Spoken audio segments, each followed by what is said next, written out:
Good day, my Nigerian people. Good day to everyone out there listening to me. I hope everyone is staying strong and staying jiggy. Today's matter arising says Nnamdi Kanu must be free. Igbo elders drum bombshell makes shocking demand about Nnamdi Kanu and other political prisoners. These Igbo elders, they agree. They've shouted and criticized the southeastern governors are not doing anything to help with the release of Nnamdi Kanu. They've criticized the Nigerian government, and now they are saying, in fact, their whole point so far has been the release of Nnamdi Kanu. Well, they're doing what elders should do. They should release their son, so the guy will be free to do what he needs to do as a leader of the Biafran people.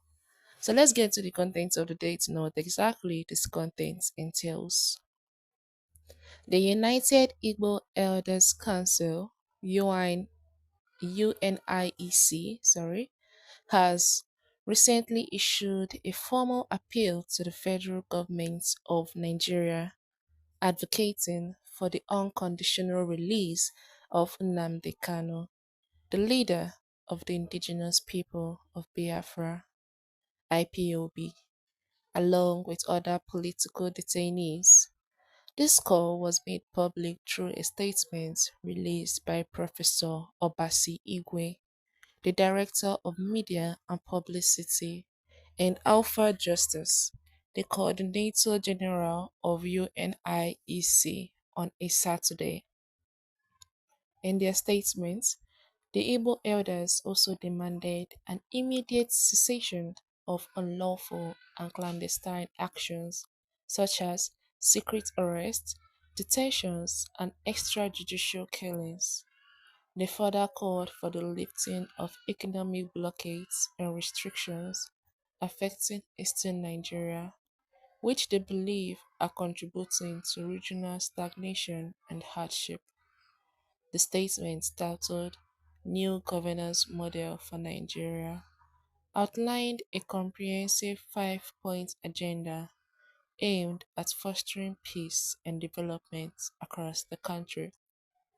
The Council reached these conclusions following extensive consultations and analysis of various proposals regarding Nigeria's challenging situation. They advocate for restructuring, regionalism, and the referendum as viable strategies for achieving lasting peace and stability.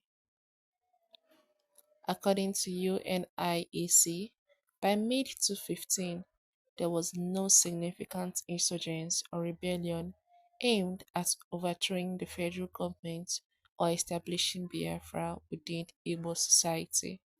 The groups argue that any current unrest or conflict is artificially manufactured by a tyrannical regime that has issued shoot-to-kill orders against young, innocent individuals, purportedly as punishment for perceived offenses against the Igbo people. This situation, they assert, has contributed to a fabricated conflict and the unjust detention of political figures.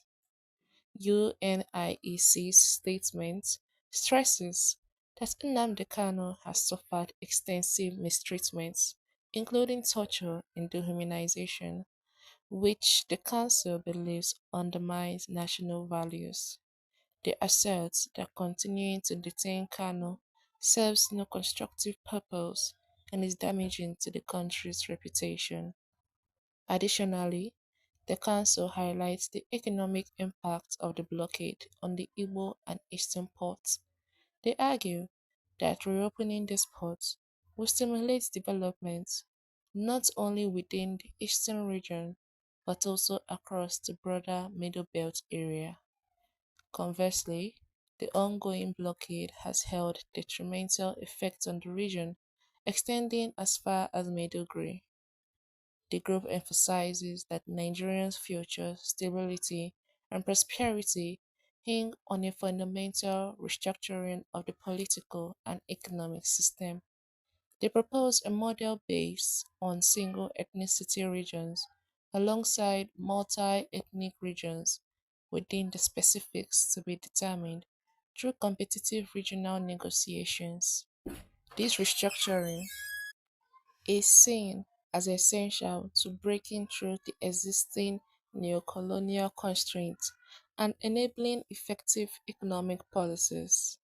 Overall, UNIEC statement presents a vision for a reformed Nigeria where equitable regional representation and an end to repressive practices could lead to a more peaceful and prosperous nation.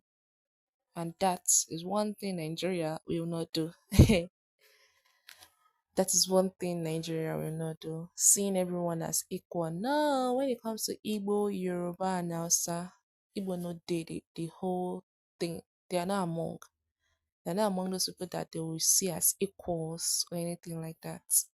And honestly, there was no active um rebellion that was aimed at overthrowing the federal government at all, or to look for a way to establish Biafra. Yes, they want Biafra.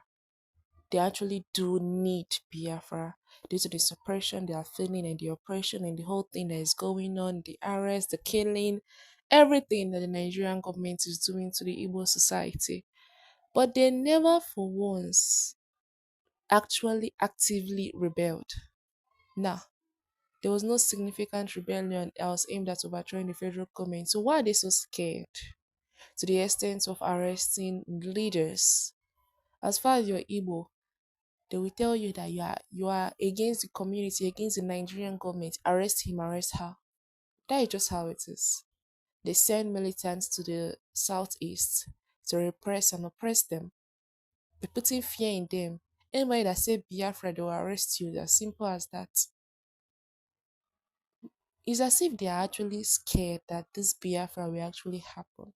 But honestly, Igbo people are not adding to you people, Nigerians. They are not adding or removing. So why don't you just let them go and let them be what they want to be?